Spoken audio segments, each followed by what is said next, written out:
Alright crew, this is just starting to get ridiculous at this point. Like, Titans are so busted, it's so much fun. What you're watching right now is a 1350 Master Lost Sector on the moon, and this is a pretty annoying one at that. Like, nobody wants to do Master Lost Sectors on the moon, 1350 content. So this build will work in any 1350 Master content, or like the Master Dungeon, all that good stuff. We absolutely destroy everything while giving no thought about if we live or die, because we are an indestructible Titan now that can one-shot pretty much anything. Look how much damage we take and how many enemies are on us, and we still pull our way out with ease. Like, we're just jumping into the middle of things and just wreaking havoc on them. You can easily hit for 820,000 damage, and the setup really isn't that hard. I did a build on this about 3 months ago with Synthoceps. We're changing it up a bit, and we're adding a few new things that changed with the 10th anniversary that allows us to add freezing on demand. And don't worry about what champions you're facing or what champion mods you have on, because we just don't give an F anymore about the champions. And do you know why? It's because we're freaking Titan. No, but seriously, the power of survivability of this build, along with the new addition this update, has left us with some change mods and some weapons, and now we're just a monster that can't be controlled. If you enjoyed this video or found it helpful, then hit that subscribe button for me. For my normal dedicated crew, if you could let the video play out till the end, that really helps the channel out and is a free way to support me, so thank you, I appreciate it. There will be a build pic with all the mods in the video for you to screenshot, and if you want a one-stop shop to all my builds, then join the Discord and get access to my builds and mods channel, where I keep every build for you guys, and hopefully Dim Leaks will be there soon. It's still in the beta version, and I can't wait for Witch Queen and Void 3.0 to do builds for you guys. It's going to be a blast. Okay, so of course this is a throwing hammer build. You guys all know the throwing hammer, and there's two exotics you want to be using with it. It's either Worm God or Synthoceps. I tested both of these. They both work great. They both have their pros and cons, so it depends on what you like best. I would suggest to try both of them. In the video that you're watching, all the gameplay you're watching is with Worm God Caress. Okay, so choose what you want to do, but in the end it really doesn't matter because we have so many different things that's adding damage to this. So off the bat, within the subclass of the throwing hammer, you have Roaring Flames ×3.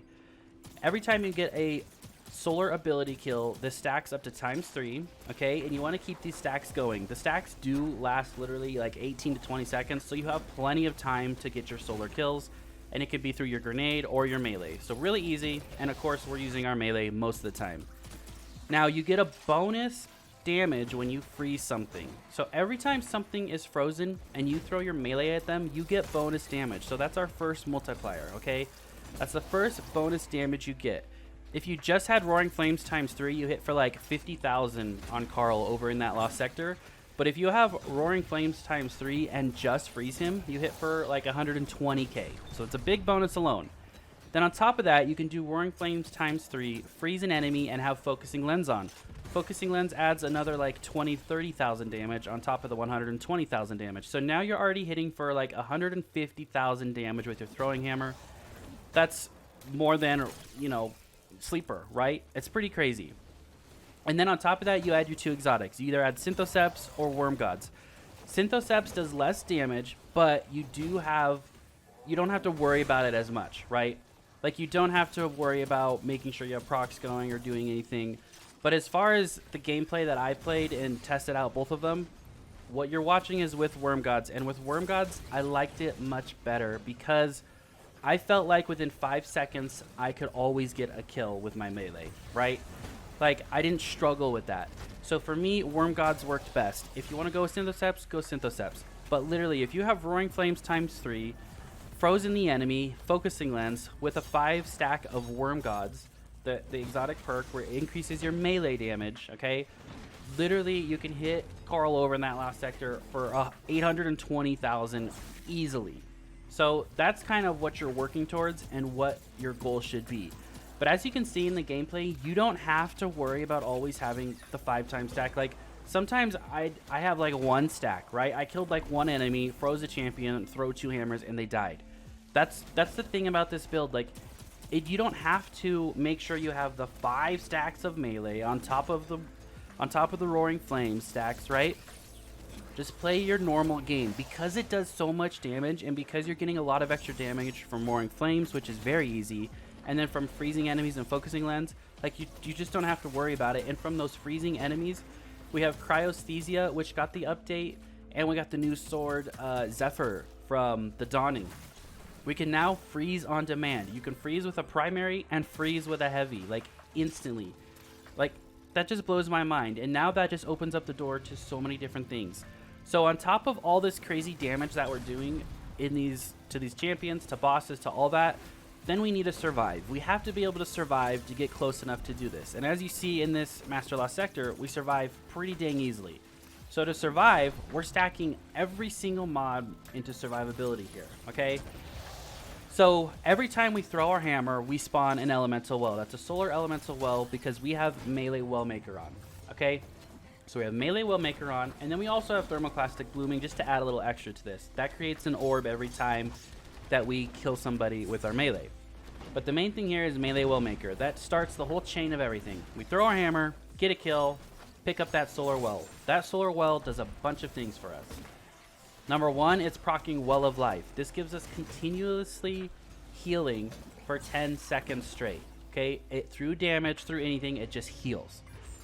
That's a big part of this build because what happens is we have protective light on, right? So when our shields break, we use our charge with lights, which we became charged with light with elemental charge because we picked up the solar well. So it becomes charged with light times 2. We also have supercharged on. So for supercharged, you get an additional 2 stacks of charge with light. So now when I pick up 2 solar wells, throw my melee twice, pick up 2 solar wells, I then become charged with light times 4, and I'm continuously healing all the time because of Well of Life. So I'm continuously healing. When I take damage and my shield breaks, it activates protective light. I get the resistance, right? But the resistance is very strong because I used 4 charges of light with that resistance. And since I used 4 charges, I have Well of Life kicking in that literally I'm taking so little damage because of the resist that Well of Life overcomes that heal. So hopefully that makes sense. Like, that's why you can just keep going. And then we have thermoclastic blooming, like I said, that creates the orb. You can pick up the orb and have innervation on your boots that also heals you. Okay, and then you can throw on stuff like focusing lens for that extra damage. You can throw on hands-on your helmet to get bonus super, right? You can throw on thermoclastic strike to stun overloads. Even if you want to stun overloads, you could throw on unstoppable sidearm if you really want to use your freeze to stun an unstoppable. Like, there's so many options with this, it's crazy. But I just wanted to show you guys this because I had a blast doing it. It's so much fun and you really enjoy it. Like, you don't have to worry about getting all the stacks perfectly. Just play your normal game, and as you see, I miss hammers. You know, I throw it all over the place and it works out perfectly fine.